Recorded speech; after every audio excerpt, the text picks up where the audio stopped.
The first rule Sarah learned at the Citadel was simple. Servants don't look at the throne. The second rule, whispered in darker corners by older maids, was even simpler. Servants definitely don't touch it. Sarah had followed both rules perfectly for 3 months. 3 months of scrubbing marble floors, polishing silver, keeping her gaze down whenever Alpha King Kale Nightshard walked past. 3 months of invisible service in the most dangerous court in the 5 territories. Until today. "Move faster, girl!" Matron Gel's voice cracked across the throne room. "The king returns within the hour." Sarah's knees ached from kneeling on cold stone since dawn. Her hands, raw from lye soap, trembled as she wrung out her cloth. Around her, a dozen servants scrambled to complete tasks, the air thick with beeswax and fear. The throne room was designed to intimidate.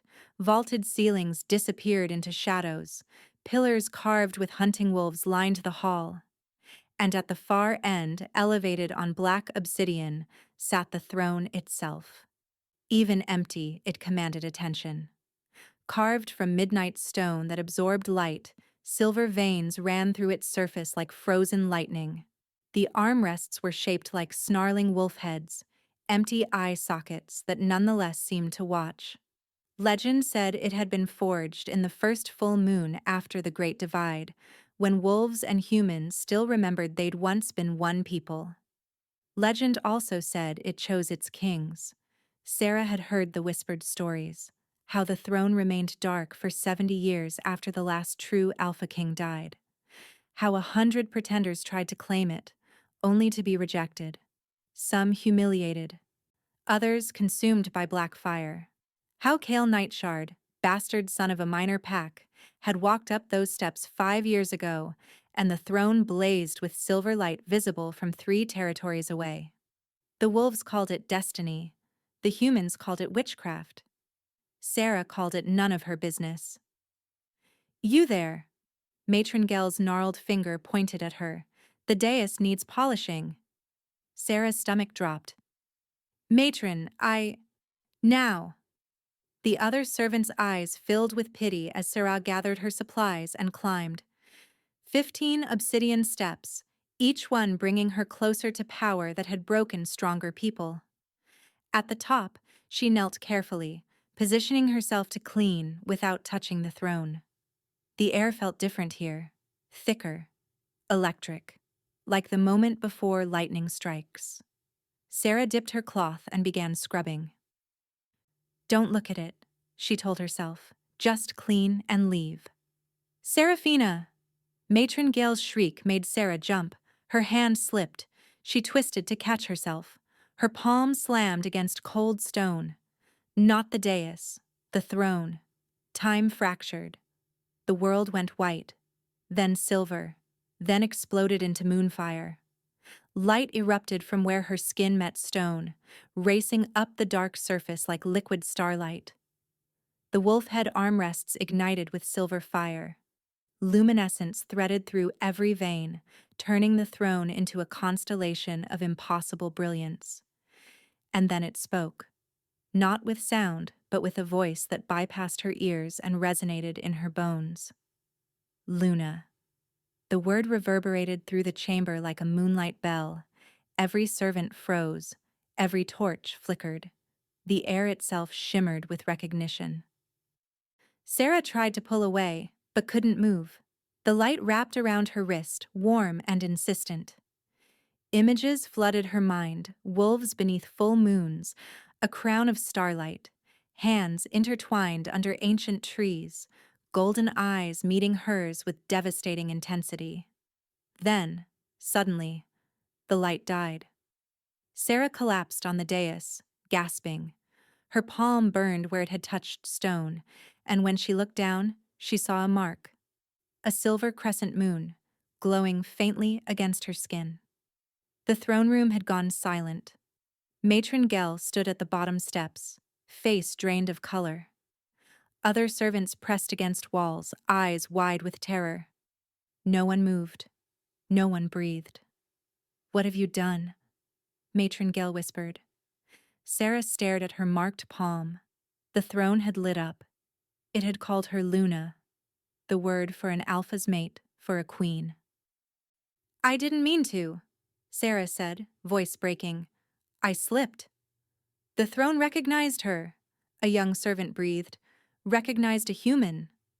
"Impossible," Matron Gell snapped, but fear bled through. "She's nobody. This is some trick." The massive doors slammed open. Alpha King Kale Nightshard entered like a storm. He stood 6.5 feet of lethal grace, moving with fluid certainty. Dark hair framed a face beautiful like a blade, sharp, dangerous, perfect. His eyes, when they swept the room, were molten gold. Those eyes found Sarah immediately. She felt the impact like a blow. Neither moved. Kale stood rigid, nostrils flaring as if scenting something impossible. His hands clenched into fists. Behind him, his beta thorn and 6 guards filed in. They saw the faintly glowing throne, hands moving to weapons. "Explain." Kyle's voice was soft, terrifying. Matron Gell bowed deep, words tumbling. "Your Majesty, forgive us. This servant touched the throne. We don't know how." She touched it, and it responded. Kale began walking forward, each step measured. "It was an accident," Sarah managed. "I slipped." "Stand up." "It wasn't a request." Sarah's legs obeyed before her mind processed. She rose on shaking limbs, cleaning smock-stained, hair falling from its braid. Kale climbed the steps with predatory slowness. At the top, he circled her like a wolf examining prey. Sarah could feel his heat, hear the almost subsonic rumble in his chest. "Show me your hand." Sarah extended her marked palm. The crescent moon gleamed silver, impossibly intricate. Kale stared, something unreadable crossing his face. Then he did something that made every guard tense. He reached out and touched the mark. The effect was instantaneous. Light exploded from both of them. Moonfire raced up Sarah's arm and down Kale's, connecting them in silver luminescence. The throne roared to life, blazing so bright servants cried out. And in that moment, Sarah felt him. His power crashed into her like a tidal wave. Wolf magic, the weight of kingship, loneliness that carved hollows in his chest, and beneath it all, a hunger so profound it stole her breath. She felt his shock mirror hers, felt him try to pull away and fail, felt the throne's magic wrap around them like starlight chains. Then Kale jerked back with a snarl, connection severing. Sarah staggered. Kale looked equally shaken, his eyes wide. "Impossible," he breathed. Then louder. "Thorn. Take her to the North Tower. No one speaks to her. No one touches her. And no one lets her near this throne again." "Kale," Thorn began. "Now." Guards surged forward. Sarah found herself gripped by iron arms, hauled down steps and away from the glowing throne. She caught a glimpse of Kale's face, saw confusion, anger, and something almost like wonder. "Wait, I don't understand." Kale turned away, jaw clenched. "Neither do I." They pulled her through corridors that blurred in her panic. The North Tower housed prisoners too important to kill, but too dangerous to release. Political hostages, traitors, mad wolves, and now, servant girls who made the throne call them Luna. The tower room was circular, with narrow windows. A bed, a basin, nothing else. Guards shoved her inside and slammed the door. She heard the lock click. Then retreating footsteps. Sarah sank onto the bed, marked hand pressed to her chest. She could still feel the echo of Kale's touch. The throne had chosen her. But why? She was nobody. An orphan sold to pay debts. No wolf blood, no magic, no lineage. She was just Sarah. The crescent moon pulsed faintly and dread settled over her like a shroud. Hours passed. Light shifted from gold to purple to black. No food, no water, no explanation. Sarah paced, mind spinning through terrible possibilities. The door opened. Kyle stood there, alone. He'd changed into simple dark clothes that somehow made him look more dangerous. Without his crown, he looked younger, almost vulnerable. His gaze found hers immediately. "You're not afraid of me." Sarah considered lying. "I'm terrified. But not because you're a wolf." Something flickered across his face. Surprise, perhaps. He stepped inside, door swinging shut. In the enclosed space, his presence overwhelmed. He smelled like pine forests and winter storms. "Do you know what the throne is?" Kale asked. "A relic from before the divide." "More than that. It's a conduit to the old magic." He stared out the window. "The throne doesn't just choose kings, it chooses pairs. Alpha and Luna. Two halves of one whole." Sarah's breath caught. "That's not possible. I can't be—" "You think I want this?" His voice sharpened. "Some human servant marked as my mate by magic I can't control?" The word mate hung between them like a blade. "Then reject me. Send me away." "I can't." The admission cost him. "I tried. The moment you left, I commanded the throne to release you." It went dark. Completely dark. Every wolf in the citadel felt the throne reject its king. He moved closer. "If word spreads, every rival pack will see weakness. They'll come for my crown. They'll tear this kingdom apart. So I'm trapped because of magic I never wanted. We're both trapped."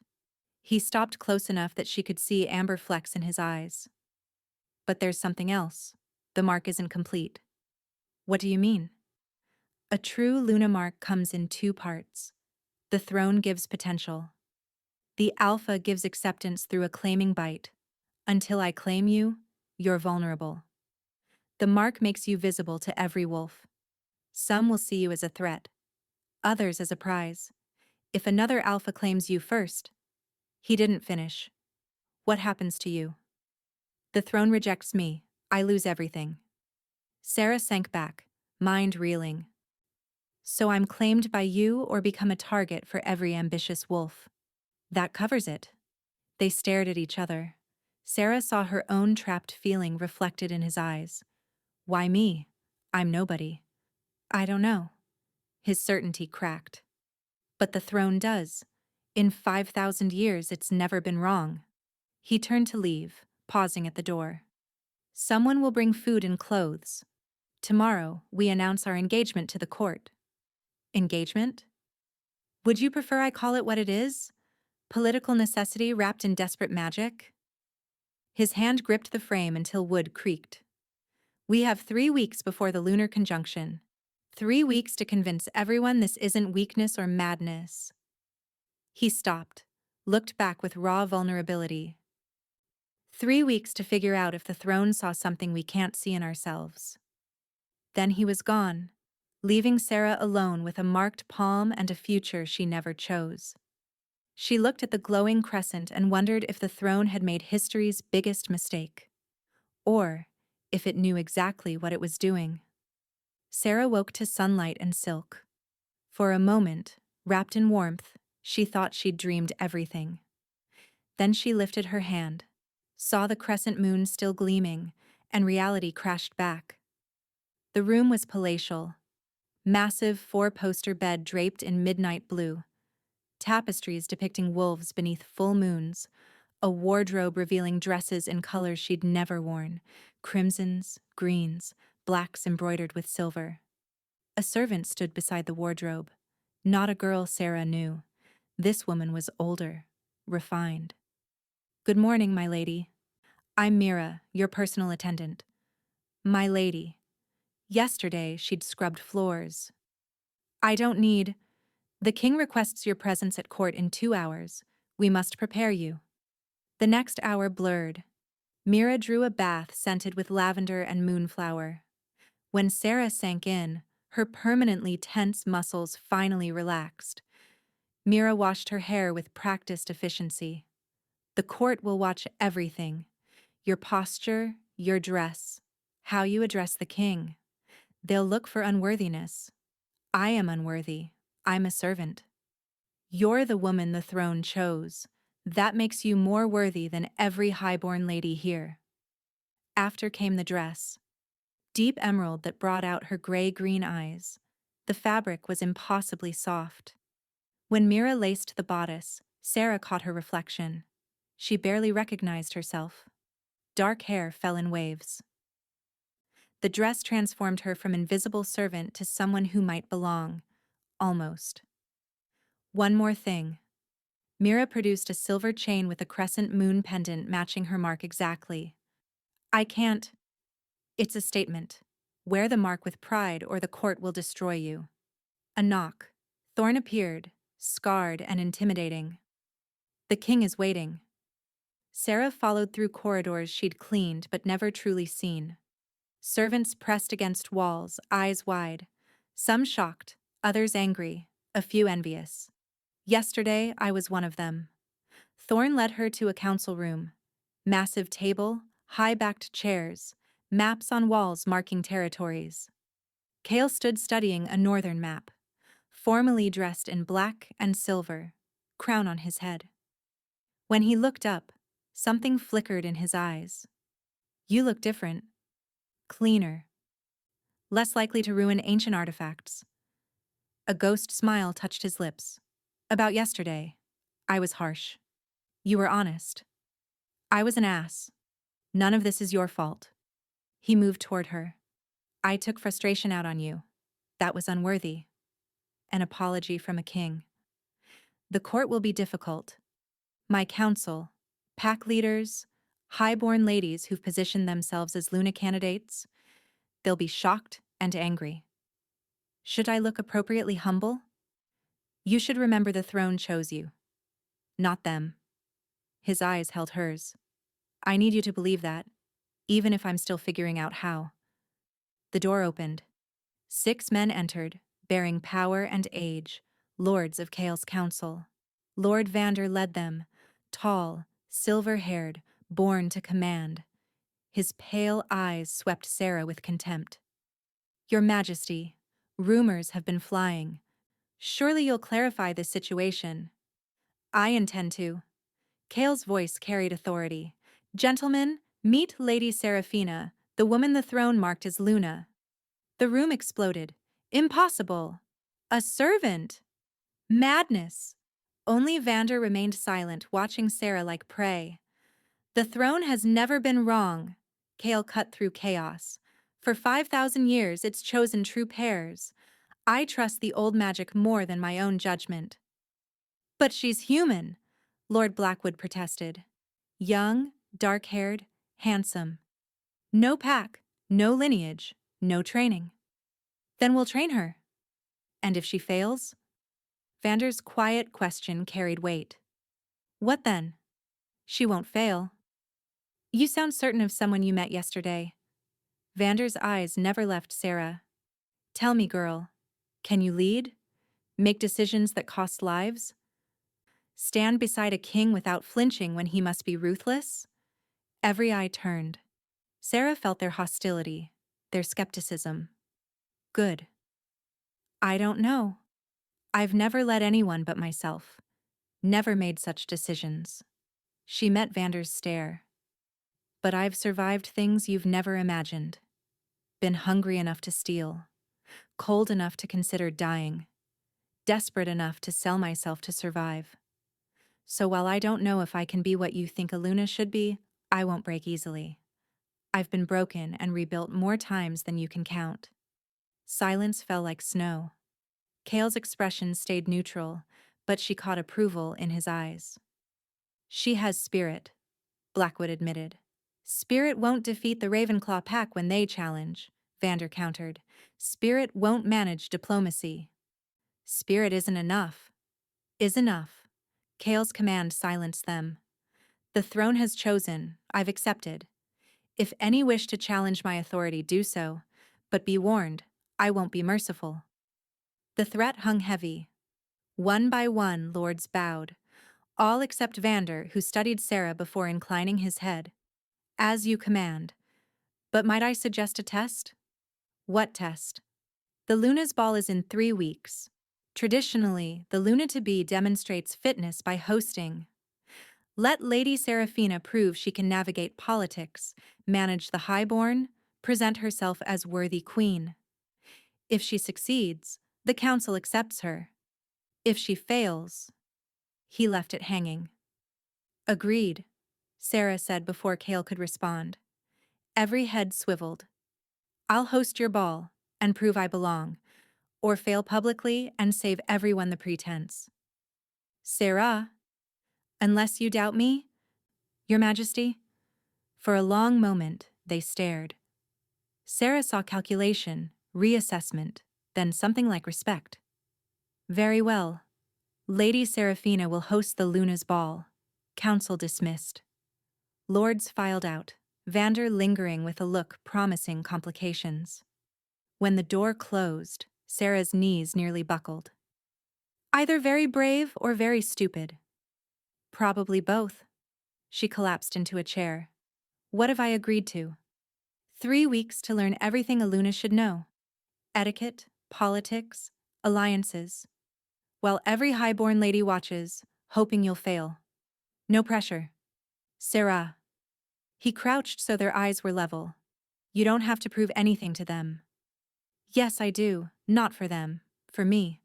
I spent my life being told I was nobody, worth nothing. The throne says differently. Maybe it's wrong. But I need to know I tried.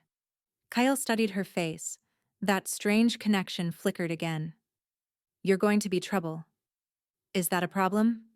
Probably. But he was almost smiling. Come, we have a court to face. The throne room was packed. Every lord, lady, pack representative crowded to witness. Sarah walked beside Cale through a corridor of stairs, feeling hundreds of eyes weighing her worth. The throne blazed as they approached. Gasps rippled through the crowd. Whatever magic lived in that seat recognized them both. Cale led her up obsidian steps to stand beside the throne. From here, the crowd looked enormous, faces ranging from curious to hostile. People of the 5 territories, Cale's voice carried. 3 days ago, the throne spoke. It has chosen a Luna, as it chose me 5 years past. I present Lady Seraphina, marked by the old magic, claimed by destiny. He raised her marked hand high. The crescent moon glowed brilliant silver, visible to everyone. The crowd erupted. Some cheered, common folk excited by the romantic impossibility. Others stayed silent, expressions dark. In the front row, Sarah noticed a woman watching with particular intensity. Beautiful in a sharp, dangerous way. Dark hair, darker eyes, wearing crimson like war paint. When their eyes met, the woman smiled without warmth. Who is that? Sarah whispered. Cale's jaw tightened. Lady Isadora Bloodmoon. She's been pursuing the Luna position for 3 years. She looks thrilled. She's going to make your life hell, starting at the ball. Sarah watched Isadora whisper to another woman, both laughing. A chill ran down her spine. Then I'll survive hell. Cale glanced at her. Admiration flickering. You might actually pull this off. I have to, because I suspect the throne knows something we don't. Like what? She met his gaze. Like maybe we're stronger together than apart. The throne pulsed with light, as if agreeing. The first lesson nearly killed her. Not literally, though Sarah wasn't sure when Lady Cordelia Silverpaw made her balance a book while reciting all 37 major pacts. Again, and don't slouch.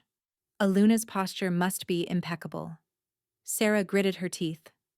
The Ravenclaw pack, descended from wolf brother Kalen, led by Alpha Magnus.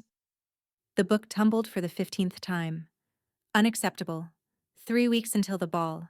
3 weeks to transform a servant into something resembling a Luna. Or perfect timing, another voice interjected. Mira appeared with tea, setting it down forcefully. Lady Seraphina has studied 8 hours without break. Rest might serve better than criticism. Cordelia's lips thinned. Impertinence.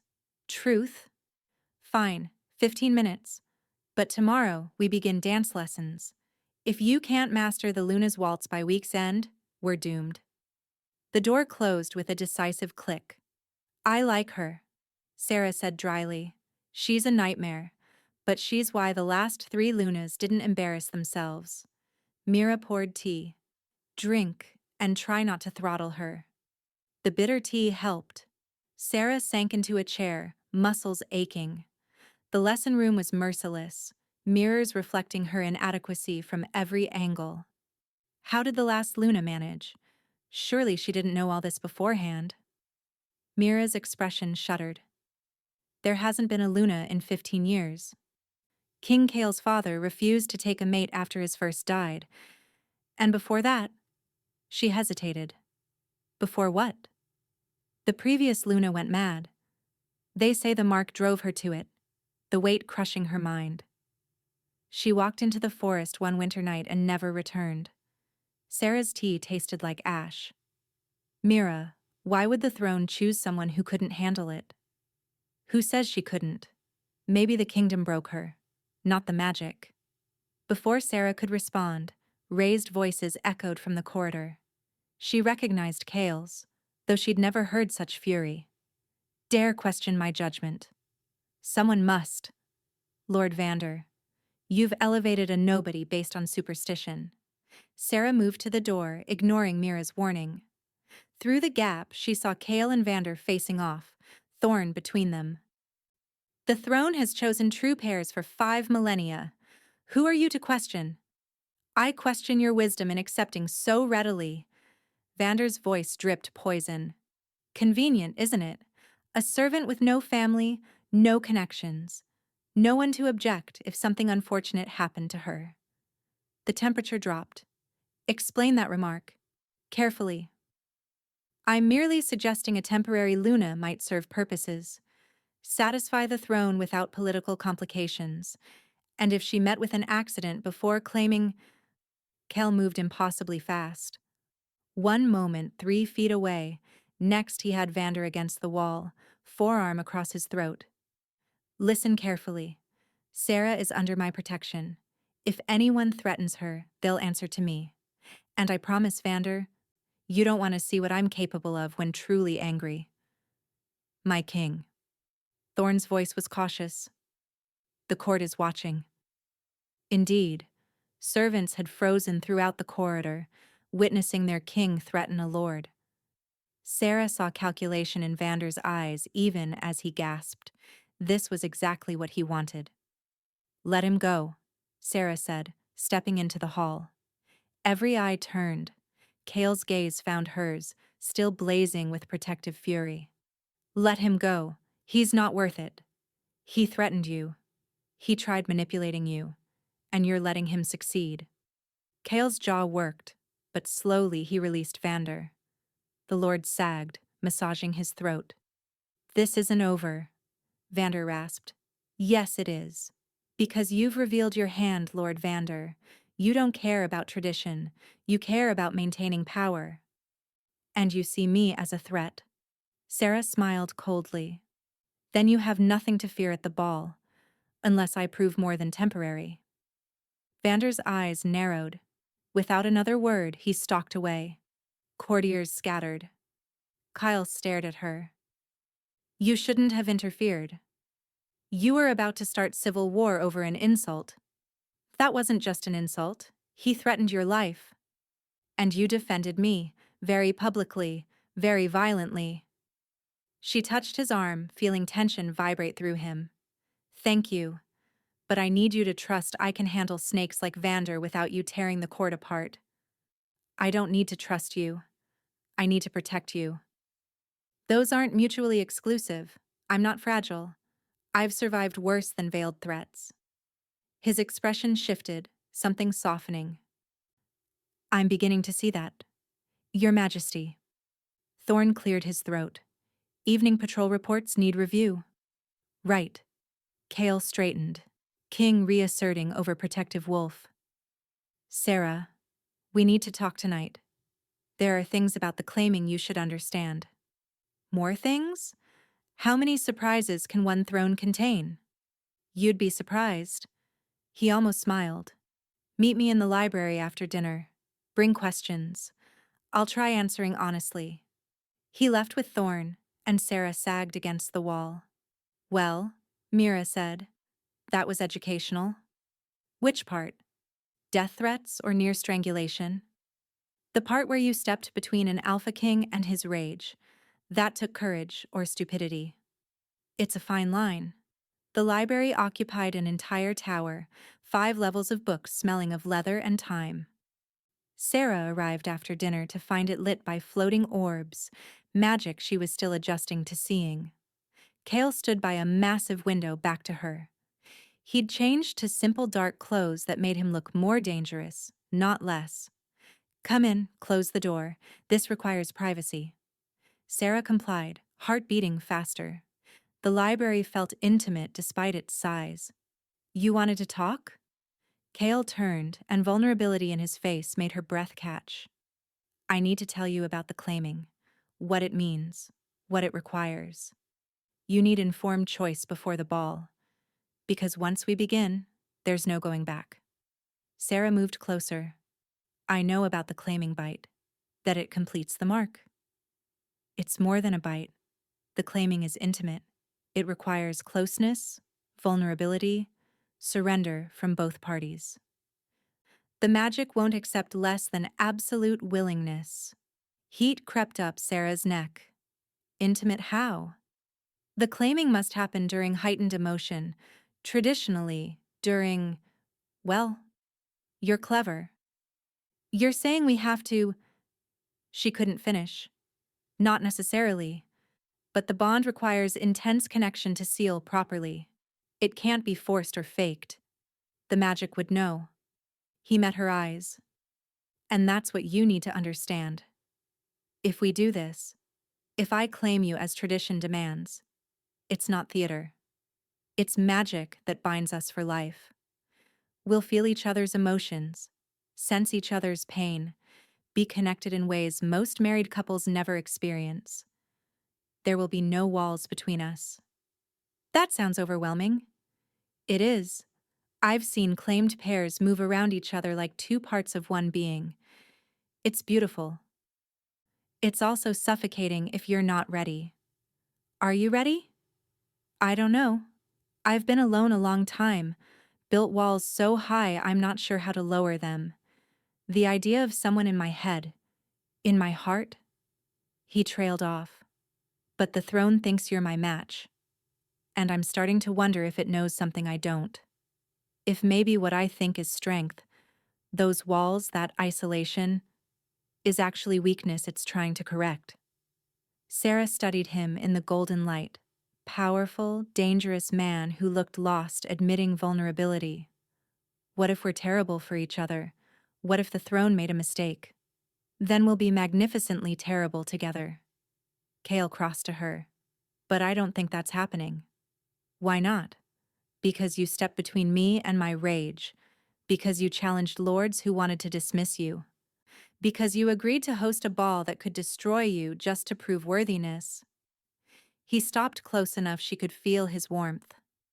Because when I look at you, I see fire wrapped in determination, and I think maybe that's exactly what this kingdom needs. What I need. Sarah's breath caught. That's quite a speech from someone who called me an inconvenient complication. I'm allowed to change my mind. His hand came up, hesitating. May I? She nodded. Cale's fingers brushed her cheek. The touch sent sparks racing across her skin, and she heard his sharp intake of breath. The throne's magic. It recognizes when we touch. Tries to pull us closer. Is that what this is? Just magic? I don't know. But I'd like to find out. If you're willing. Before Sarah could respond, the library door burst open. Thorn stood there, grim. Cale. Problem. Cale stepped back, King reasserting. What kind? The Ravenclaw pack sent an envoy. They're demanding an audience about the Luna situation. Of course they are. Cale's voice turned cold. Magnus never could resist challenging me. Who's Magnus? Alpha of the Ravenclaw pack, most powerful pack in the North, my primary rival. He's been looking for excuses to challenge my authority for years. A human Luna probably seems perfect. What does he want? To meet you. Evaluate whether you're worthy. Find some way to undermine our bond before it's complete. Kale turned to Thorn. When? Tomorrow, midday. He's already here, camped outside with 50 warriors. 50. Subtle as always. Tell him I'll receive him in the throne room. Full court. I want witnesses. Kale. Thorn's voice carried warning. Magnus isn't here to talk. He's here to provoke. If you give him an opening, then I won't. His eyes burned gold. But I won't hide my Luna behind walls. If Magnus wants to meet her, he'll meet her with the throne blazing proof she belongs at my side. I should be there, Sarah said. Both men turned. If this is about me, I should face him. Absolutely not. Magnus is dangerous. He'll say anything to provoke, to find weakness. I won't subject you to that. You won't subject me to anything. I'll choose to face him. Or did you forget? I'm supposed to prove I can handle politics and alliances. Seems like a perfect opportunity. Kyle looked like he wanted to argue. Then, slowly, something shifted. Pride, perhaps. Or trust beginning.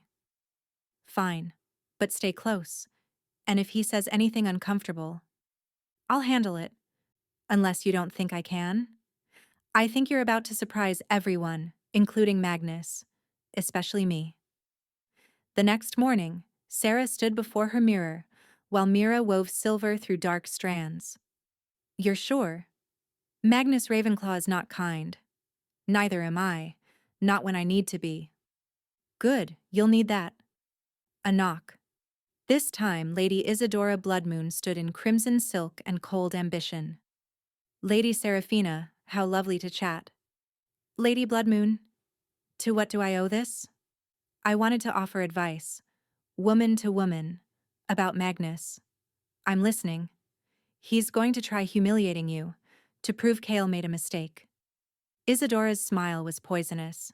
And between us, he's probably right. You're out of your depth. You'll drown in these political waters, and when you do, someone will need to step in as Luna. Someone prepared.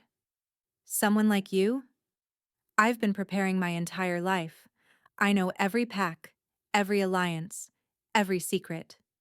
You know how to scrub floors. Isadora examined her nails. So here's my advice. Withdraw gracefully. Tell Kale you can't handle it. Save yourself public embarrassment. That's your advice? It's mercy, more than you'll get from Magnus. Sarah stood, moving close enough that Isadora had to look down. Thank you for your concern. But I think I'll stay. See, I've spent my life being underestimated, and I've learned that people who assume I'll break usually shatter when I push back. Isadora's eyes narrowed. You're making a mistake. Maybe, but it's my mistake to make. Now if you'll excuse me, I have an alpha to face. For a moment fury flashed across Isadora's face. Then she laughed, cold and sharp. This is going to be entertaining. I'm almost glad you're staying. Your failure will be so much more satisfying to watch. She swept out, leaving expensive perfume and malice. Well, Mira said, you've made a powerful enemy. Good. I was worried I wasn't making an impression. But her hands trembled as Mira finished, and as midday approached, Sarah felt the weight settle over her. She was about to face an alpha who wanted her gone, in a court that doubted her, beside a king she barely knew. The throne's mark pulsed on her palm. I hope you know what you're doing, she whispered. The light flared in response, and impossibly, Sarah felt reassurance settle in her bones. Sarah straightened her shoulders, touched the silver crescent at her throat, and went to face her test. The next morning, the throne room had never felt more like a battlefield. Sarah entered beside Kale at midday precisely. Her hand rested on his offered arm, and the contact sent familiar sparks through her. the throne's magic recognizing their proximity. Every step toward the dais felt heavy, watched by hundreds of eyes. The throne blazed as they approached, silver moonfire cascading up obsidian stone. Gasps rippled through the crowd. No matter how many times they witnessed it, the proof still shocked them. Kale guided her to stand on his right, the traditional Luna position. From here, Sarah could see the entire court. Lords and ladies in their finest, pack representatives in house colors, and at the front, a delegation that could only be Ravenclaw. 50 warriors in dark gray and black, each radiating casual violence. But the man at their center commanded every eye. Alpha Magnus Ravenclaw stood 6'4" of predatory grace. Silver streaked his dark hair, and scars marked his face from real combat. His eyes, when they swept the room, were winter gray and held no warmth. When those eyes found Sarah, she felt the impact like a blow. "Your Majesty, thank you for receiving us on short notice." Alpha Magnus, quite the escort for a diplomatic visit. "These are dangerous times. Strange occurrences. The throne recognizing a human servant as Luna, for instance. The throne's wisdom is beyond question." "Is it?" Magnus moved forward, warriors parting. 5,000 years of choosing pairs from established bloodlines. And now, suddenly, it chooses her. The word dripped contempt. Sarah felt Kale tense. She squeezed his arm gently. "Let me handle this." "Alpha Magnus, you've traveled far to question the throne's choice. I'm right here. Ask your questions directly." Magnus's eyes narrowed with something like respect. "Very well. Tell me, girl, what do you know of pack politics?" "Less than I should. But I'm learning." "The Blood Moon Accords of 1847? A treaty establishing hunting territories between Ravenclaw and Silverpaw territories, signed after the Winter War." Magnus's eyebrow raised. "The Luna's traditional role in mediation? To serve as neutral arbiter in interpack disputes, using the throne's authority to enforce peaceful resolution before violence." "Impressive. Someone's teaching you well, but knowing facts isn't the same as having strength to enforce them. Tell me, when two alphas refuse mediation and choose combat, what does a Luna do?" The question hung in the air. Every eye watched. A Luna first ensures all peaceful options are exhausted. If combat is inevitable, she witnesses to ensure honor is maintained and recognizes the victor's claim, lending the throne's authority so the losing pack accepts defeat without prolonged conflict. And if the fight is to the death? Then she mourns the loss and works to prevent the next one. Magnus stopped directly in front of her, close enough she could smell pine and snow, close enough that she had to look up. "Pretty words? But you're still just a human girl playing at being queen. When real danger comes, and it will, you'll break. And when you do, you'll take King Kale down with you." "That's enough."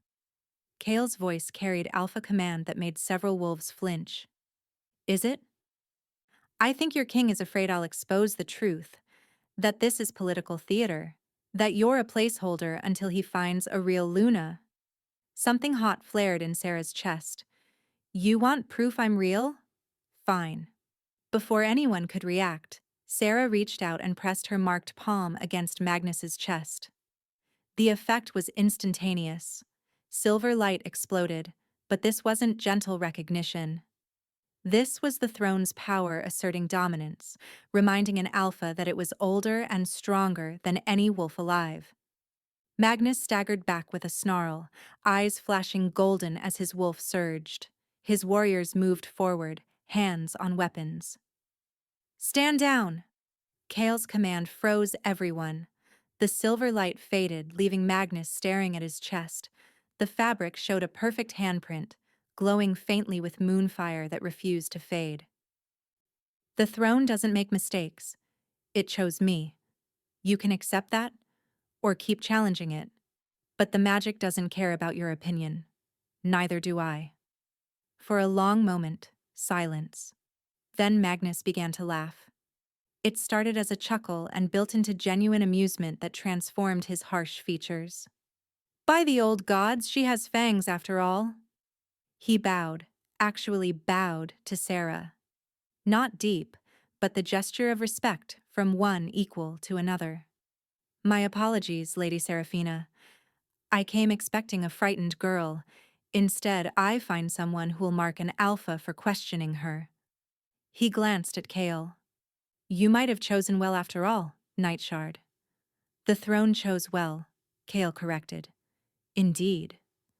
Magnus straightened, mockery gone. Which brings me to the real reason I'm here. Not to challenge your Luna's worthiness, but to warn you both. The temperature dropped. Warn us about what? There are forces moving in the 5 territories that want chaos, that see the throne's choice of a human Luna as perfect opportunity to destabilize your rule. Magnus's eyes moved between them. I've heard whispers of an alliance forming. Old enemies putting aside differences to unite against you. Which enemies? Kale's voice went deadly quiet. That's what I'm discovering. But I know this. Someone's been spreading poison about your Luna, suggesting she's weak, her mark false, that claiming her will diminish the throne's power. Magnus's jaw tightened. And there are wolves listening. Powerful wolves who see opportunity in your apparent vulnerability. So you came to test me, to see if the rumors were true. And now I have my answer. You're stronger than they claim, which means whoever's spreading these lies has never met you. They're working from assumption and prejudice. Can you give us names? Not yet, but I will. Magnus inclined his head. Consider this my pledge of support. The Ravenclaw pack stands with the throne. When your enemies show themselves, we'll be ready. He turned to leave, then paused. One more thing. About the Luna's ball. Sarah's stomach tightened. What about it? It's tradition for rival packs to send representatives, to witness the new Luna's competence. His eyes held hers. Expect at least a dozen alphas, all watching for weakness. Some will be genuine allies. Others? He let it hang. Others will be the enemies you mentioned. Precisely. The ball isn't just a social event. It's a gauntlet. Survive it, prove yourself worthy, and you'll have the support you need. Fail. Magnus shrugged. Well, I'm sure Lord Vander already has contingencies. With that ominous statement, he swept from the throne room, warriors following. The moment the doors closed, the court erupted in whispers. Kale pulled Sarah aside. What were you thinking, touching him like that? I was thinking he needed proof, and words weren't enough. You could have triggered a challenge. Magnus could have killed you. But he didn't. Because the throne's magic is real, and it protected me. You need to trust that. I trust the magic. I don't trust the wolves who want to tear us apart. Then we'd better make sure they can't. Sarah glanced at the throne, still faintly glowing. Magnus was right. The ball is going to be a battlefield. And I need to be ready. The next 2.5 weeks passed in brutal preparation. Cordelia's etiquette lessons intensified until Sarah dreamed in protocols. Dance instruction left her feet bleeding in silk slippers. Mira drilled pack histories until names blurred.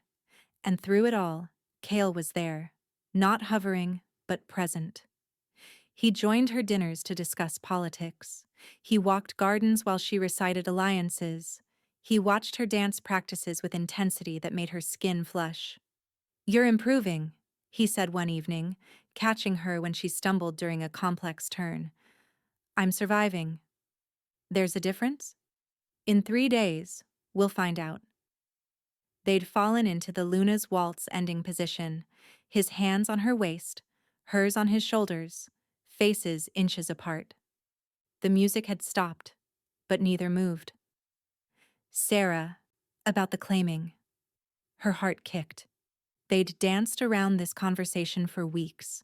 The claiming bite that tradition demanded happen at the ball, before witnesses, to prove the bond was real.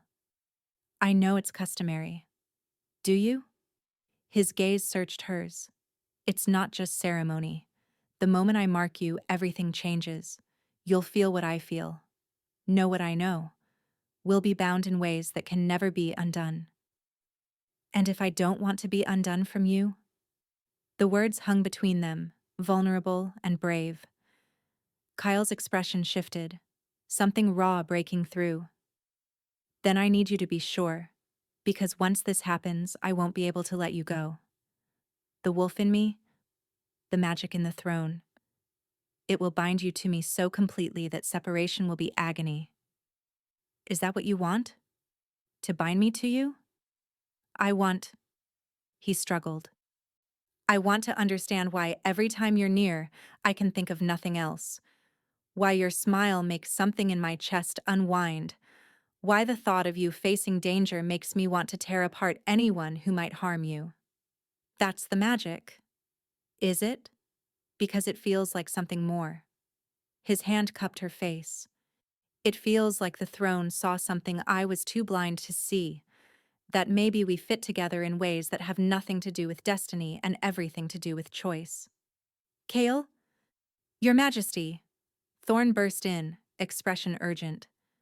We have a situation. Kale stepped back, moment shattered. What kind? The ball preparations. Someone sabotaged the decorations, ruined a week's worth of work. His jaw tightened. And they left a message. What message? False Luna, false queen, false light. Painted across the ballroom floor in black ash. Ice slid down Sarah's spine. They're here already, the enemies Magnus warned about. And they've made their first move. Kale's voice turned to steel. Thorn, increase security, guards on every entrance, patrols doubled, someone watching Sarah at all times. I don't need. You do. They've declared war. And the ball is in 3 days. The night before the Luna's ball, Sarah stood in her chambers staring at the dress delivered that afternoon. It was stunning. Midnight blue silk that shimmered like moonlight on water, embroidered with silver wolves that seemed to move in candlelight. The bodice was designed to display her marked palm, the neckline cut to show the crescent moon pendant and, once complete, the claiming bite. It's beautiful, Mira said softly, appearing with a warm shawl. You'll be magnificent. I'll be a target. You've been a target since the throne chose you. Tomorrow you just make it official. Mira draped the shawl around her shoulders. Get some rest. Tomorrow changes everything. After Mira left, Sarah tried to sleep, but her mind raced with everything that could go wrong. A soft knock made her sit up. Come in. Kale stood in her doorway, looking uncertain in a way she'd never seen. I couldn't sleep. Kept thinking about tomorrow, about everything that could go wrong. Me too. Can I? He gestured to the chair by her window. Would you mind company? Sarah nodded, suddenly grateful not to be alone. Kyle settled into the chair, moonlight painting silver in his hair. For a long moment, neither spoke. I'm terrified, Sarah finally admitted. Not of the ball itself, but of failing you.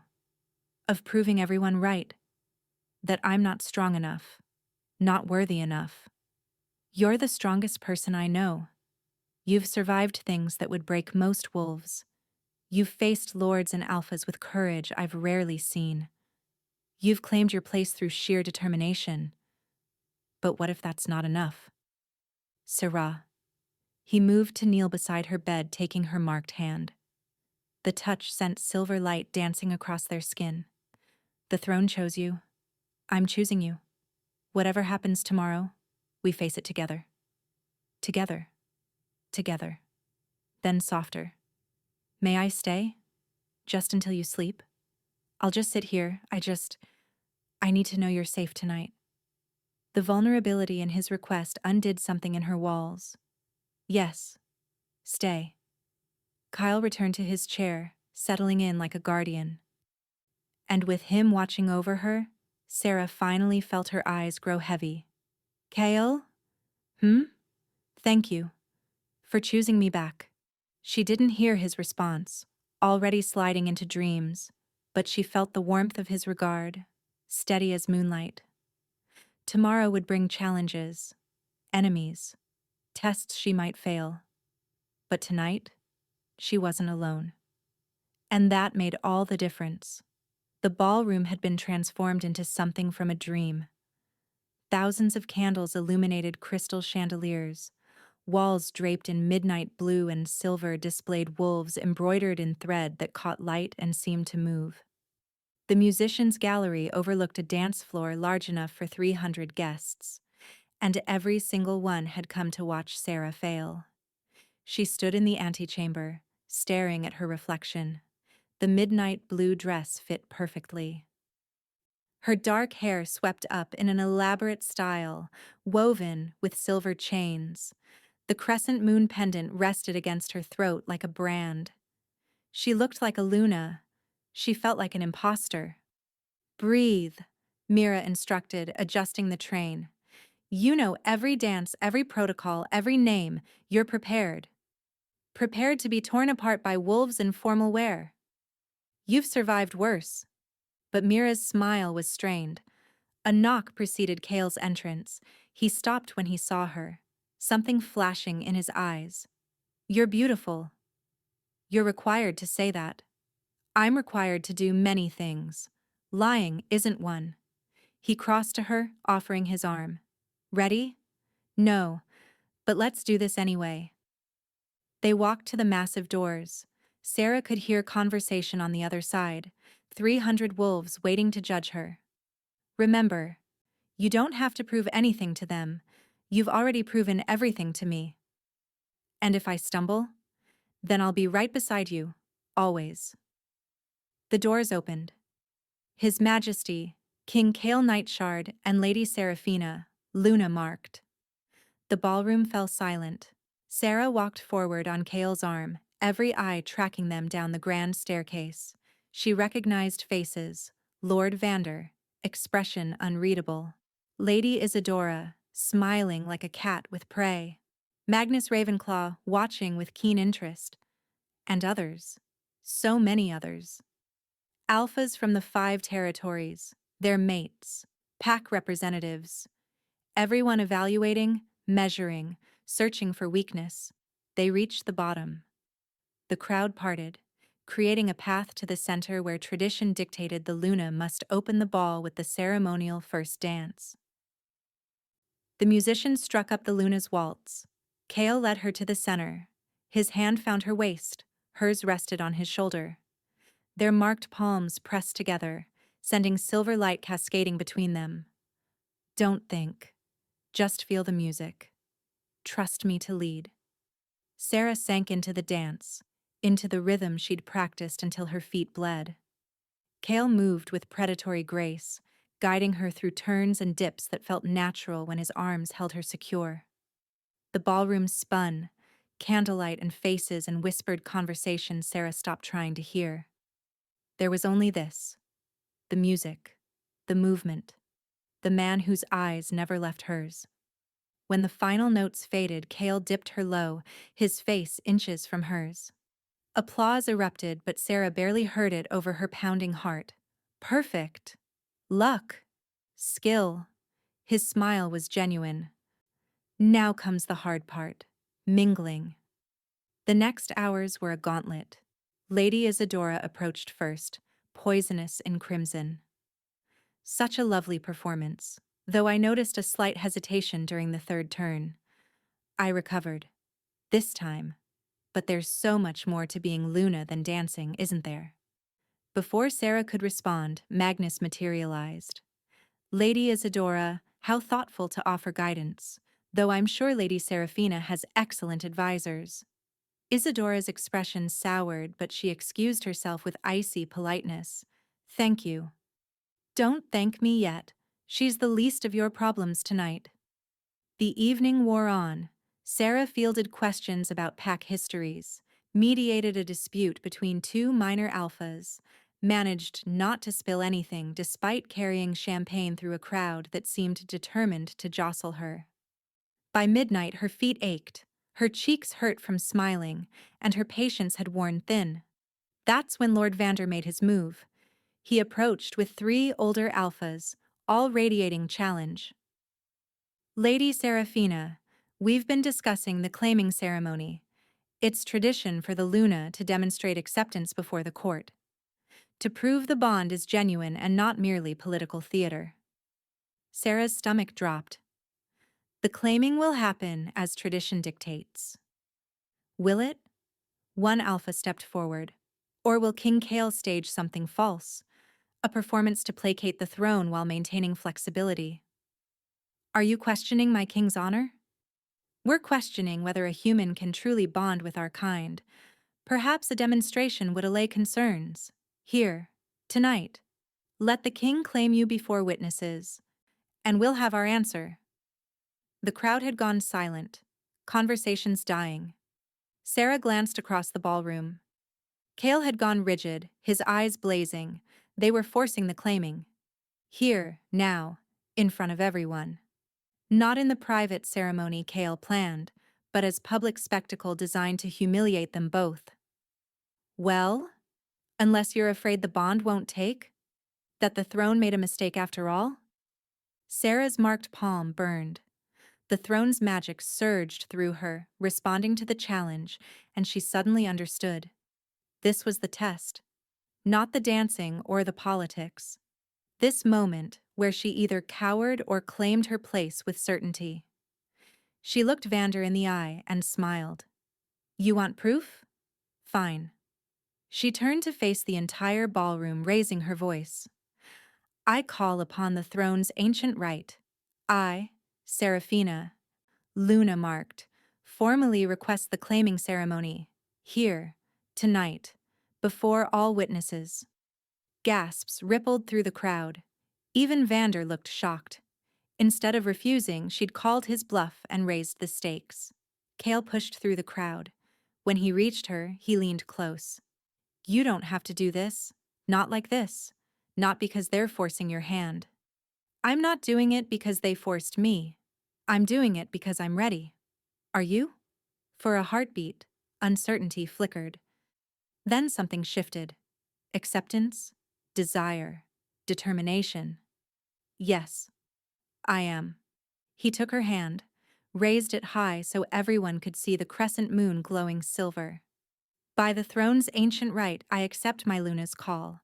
Let the claiming ceremony begin. The ballroom erupted in whispers, but Sarah heard none of it. Her world had narrowed to Kale's eyes and the pounding of her heart and the knowledge that everything was about to change.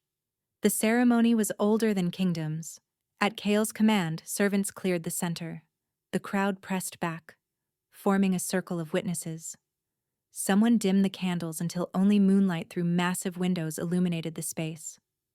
Kyle led Sarah to the center. In silvery light, his face looked carved from marble, beautiful and terrible. Last chance.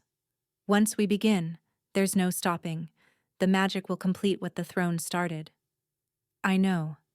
I trust you. You shouldn't. His smile was strained. I'm about to mark you in front of 300 witnesses. It's going to be intense. Good. Sarah reached up, unfastening the clasp of her collar with steady fingers. The fabric fell away, exposing the curve of her neck. Show them we're not afraid. His eyes flashed golden, wolf rising. Around them, the crowd murmured.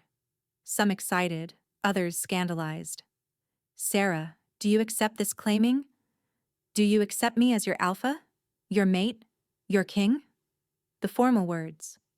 Words spoken for 5,000 years. I accept.